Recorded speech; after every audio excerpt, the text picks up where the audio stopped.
जय श्री कृष्णा। सभी भक्तों को राधे राधे। तो आज दसम स्कंद का श्रीमद् भागवत महापुराण के दसम स्कंद का मूल कथा ये है कि नृग राजा की कथा है। तो सबसे पहले भजन कर कीर्तन कर लो, भगवान के नाम ले लो।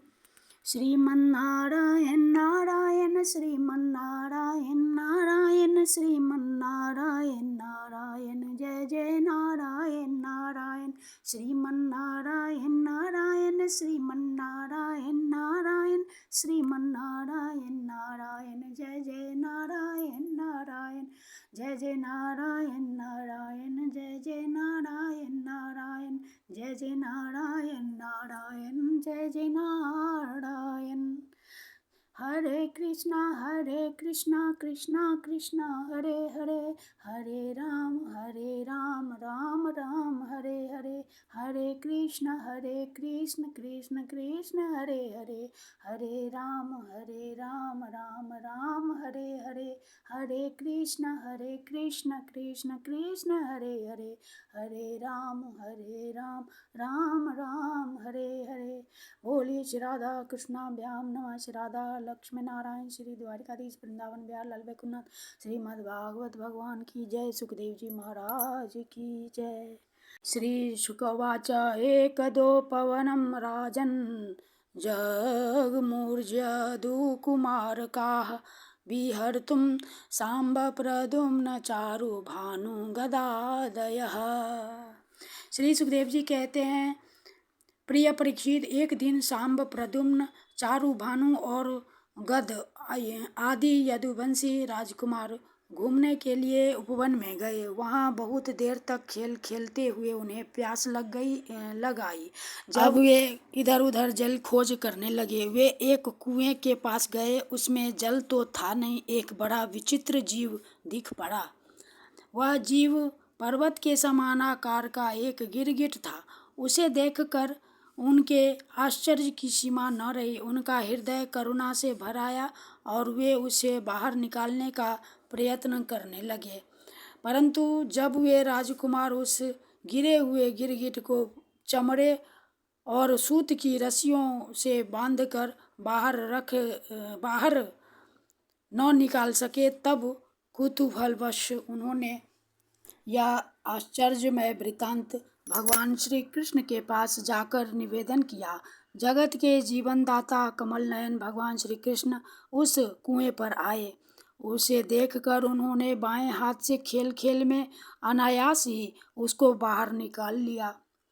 भगवान श्री कृष्ण के कर कमलों का स्पर्श होते ही उसका गिरगिट रूप जाता रहा और वह एक स्वर्गीय देवता के रूप में परिणत हो गया। अब उसके शरीर का रंग तपाए हुए सोने के समान चमक रहा था और उसके शरीर पर अद्भुत वस्त्र, आभूषण और पुष्पों के हार शोभा पा रहे थे। यद्यपि भगवान श्री कृष्ण जानते थे कि इस दिव्य पुरुष को गिरगिट योनि क्यों मिली थी, फिर भी वह कारण सर्वसाधारण को मालूम न हो जाए। हरे कृष्णा। सर्वसाधारण को मालूम हो जाए, इसलिए उन्होंने उस दिव्य पुरुष से पूछा, महाभाग, तुम्हारा रूप तो बहुत ही सुंदर है, तुम हो कौन? मैं तो ऐसा समझता हूँ कि तुम अवश्य ही कोई श्रेष्ठ देवता हो। कल्याण मूर्ति, किस कर्म के फल से तुम्हें इस योनि में आना पड़ा है? वास्तव में तुम इसके योग्य नहीं हो। हम लोग तुम्हारा वृत्तांत जानना चाहते हैं। यदि तुम हम लोगों को वह बतलाना उचित समझो तो उसका परिचय अवश्य दो। श्री सुखदेव जी कहते हैं, परीक्षित, जब अनंत मूर्ति भगवान श्री कृष्ण ने राजा नृग से, क्योंकि वे ही इस रूप में प्रकट हुए थे, इस प्रकार पूछा, तब उन्होंने अपना सूर्य के समान जाज्वल्यमान मुकुट झुकाकर भगवान को प्रणाम किया और वे इस प्रकार कहने लगे। राजा नृग ने कहा, प्रभो, मैं महाराज इक्ष्वाकु का पुत्र राजा नृग हूँ। जब कभी किसी ने आपके सामने दानियों की गिनती की होगी, तब उसमें मेरा नाम भी अवश्य ही आपके कानों में पड़ा होगा। प्रभो, आप समस्त प्राणियों की एक एक वृत्ति के साक्षी हैं। भूत और भविष्य का व्यवधान भी आपके अखंड ज्ञान में किसी प्रकार की बाधा नहीं डाल सकता, अतः आपसे छिपा ही क्या है। फिर भी मैं आपकी आज्ञा का पालन करने के लिए कहता हूँ। भगवान, पृथ्वी में जितने धूलिकण हैं, आकाश में जितने तारे हैं और वर्षा में जितनी जल की धाराएं गिरती हैं, मैंने उतनी ही गौएं दान की थी। वे सभी गौएं दुधार, नौजवान, सीधी, सुंदर, सुलक्षणा और कपिला थी। उन्हें मैंने न्याय के धन से प्राप्त किया था। सबके साथ बछड़े थे। उनके सींगों में सोना मढ़ दिया गया था और खुरों में चांदी। उन्हें वस्त्र, हार और गहनों से सजा दिया जाता था। ऐसी गौएं मैंने दी थी। भगवान, मैं युवावस्था से संपन्न श्रेष्ठ ब्राह्मण कुमारों को, जो सद्गुणी, शील संपन्न, कष्ट में पड़े हुए कुटुंब वाले, दंभ रहित, तपस्वी, वेद पाठी शिष्यों को विद्या दान करने वाले तथा संचरित होते वस्त्राभूषण से अलंकृत करता और उन गौओं का दान करता।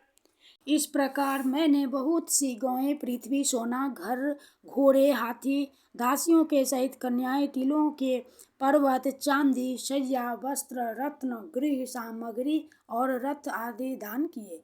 अनेकों यज्ञ किए और बहुत से कुएं, बावली आदि बनवाए। एक दिन किसी अप्रतिग्रही यानी दान न लेने वाले तपस्वी ब्राह्मण की एक गाय बिछुड़कर मेरी गाँव में आ मिली। मुझे इस बात का बिल्कुल पता न चला, इसलिए मैंने अनजान में उसे किसी दूसरे ब्राह्मण को दान कर दिया। जब उस गाय को वे ब्राह्मण ले चले, तब उस गाय के असली स्वामी ने कहा, यह गौ मेरी है। दान ले जाने वाले ब्राह्मण ने कहा, यह तो मेरी है, क्योंकि राजा नृग ने मुझे इसका दान किया है।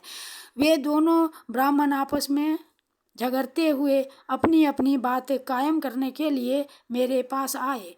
एक ने कहा, यह गाय अभी अभी आपने मुझे दी है, और दूसरे ने कहा कि यदि ऐसी बात है तो तुमने मेरी गाय चुरा ली है।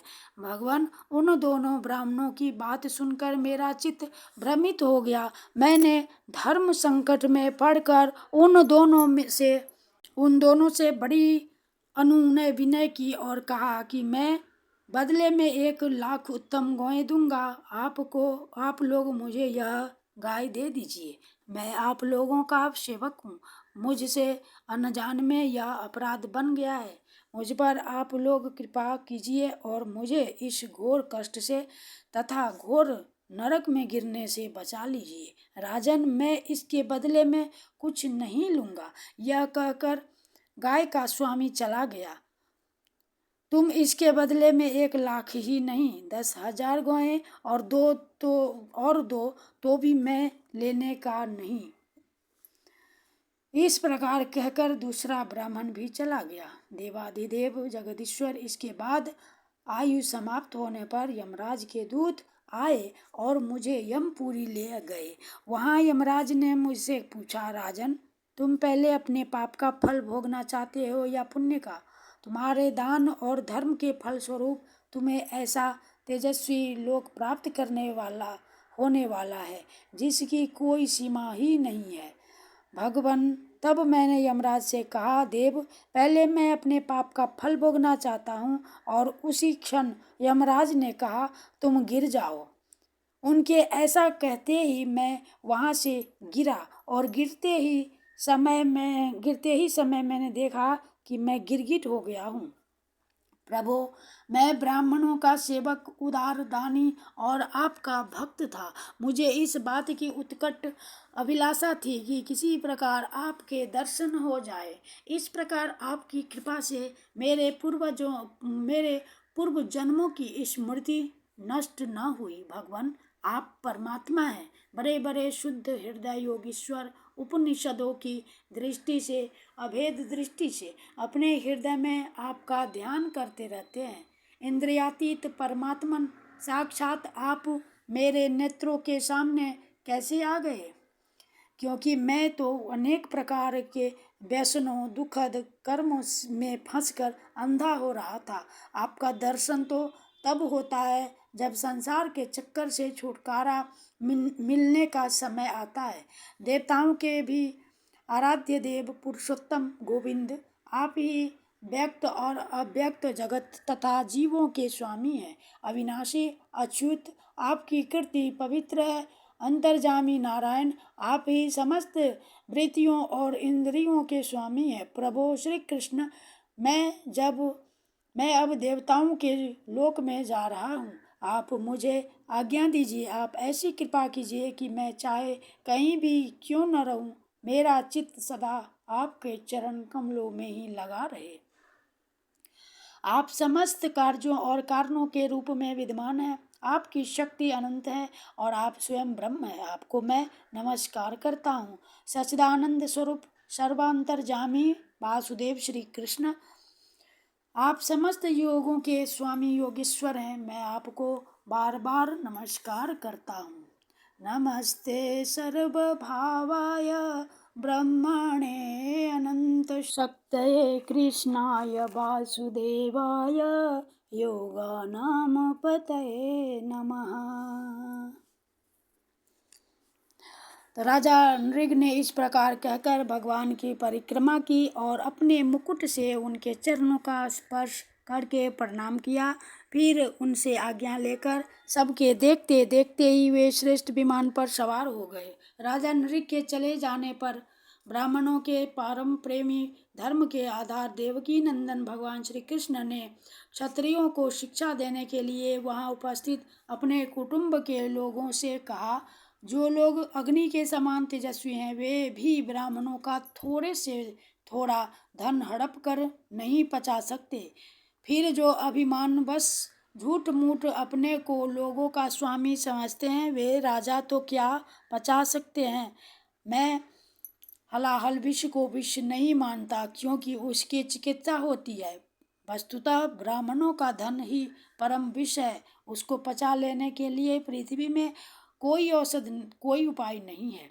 हलाहल विष केवल खाने वाले का ही प्राण लेता है और आग भी जलने के द्वारा बुझाई जा सकती है, परंतु ब्राह्मण के धन रूप अरणि से जो आग पैदा होती है वह सारे कुल को समूल जला डालती है। ब्राह्मण का धन यदि उसकी पूरी पूरी संपत्ति लिए बिना भोगा जाए तब तो वह भोगने वाले उसके लड़के और पौत्र इन 3 पीढ़ियों को ही चौपट करता है, परंतु यदि बलपूर्वक हट करके उसका उपभोग किया जाए तब तो पूर्व पुरुषों की 10 पीढ़ियां और आगे की भी 10 पीढ़ियां नष्ट हो जाती हैं। जो मूर्ख राजा अपनी राजलक्ष्मी के घमंड से अंधे होकर ब्राह्मणों का धन हड़पना चाहते हैं, समझना चाहिए कि वे जानबूझकर नरक में जाने का रास्ता साफ कर रहे हैं। वे देखते नहीं कि उन्हें अधःपतन के कैसे गहरे गड्ढे में गिरना पड़ेगा। जिन उदाहरण और बहुकुटुंबी ब्राह्मणों की वृत्ति छीन ली जाती है उनके रोने पर उनके आंसू की बूंदों से धरती के जितने धूलिकण भीगते हैं उतने वर्षों तक ब्राह्मण के स्वत्व को छीनने वाले उस उच्छृंखल राजा और उसके वंशजों को कुंभीपाक नरक में दुख भोगना पड़ता है। जो मनुष्य अपनी या दूसरों की दी हुई ब्राह्मणों की वृत्ति उनकी जीविका के साधन छीन लेते हैं वे 60,000 वर्ष तक विष्ठा के कीड़े होते हैं। इसलिए मैं तो यही चाहता हूँ कि ब्राह्मणों का धन कभी भूल से भी मेरे कोष में ना आए, क्योंकि जो लोग ब्राह्मणों के धन की इच्छा भी करते हैं उसे छीनने की बात तो अलग रही, वे इस जन्म में अल्पायु शत्रुओं से पराजित और राज्य भ्रष्ट हो जाते हैं और मृत्यु के बाद भी वे दूसरों को कष्ट देने वाले सांप ही होते हैं। इसलिए मेरे आत्मियों, यदि ब्राह्मण अपराध करे तो भी उससे द्वेष मत करो। वह मार ही क्यों न बैठे या बहुत सी गालियां या शाप ही क्यों न दे, उसे तुम लोग सदा नमस्कार ही करो। जिस प्रकार मैं बड़ी सावधानी से तीनों समय ब्राह्मणों को प्रणाम करता हूँ, वैसे ही तुम लोग भी किया करो। जो मेरी इस आज्ञा का उल्लंघन करेगा उससे मैं क्षमा नहीं करूँगा, दंड दूंगा। यदि ब्राह्मण के धन का अपहरण हो जाए तो वह अपहृत धन उस अपहरण करने वाले को अनजान में उसके द्वारा यह अपराध हुआ हो तो भी अधःपतन के गड्ढे में डाल देता है। जैसे ब्राह्मण की गाय ने अनजान में उसे लेने वाले राजा नृग को नरक में डाल दिया था। परीक्षित, समस्त लोगों को पवित्र करने वाले भगवान श्री कृष्ण द्वारकावासियों को इस प्रकार उपदेश देकर अपने महल में चले गए।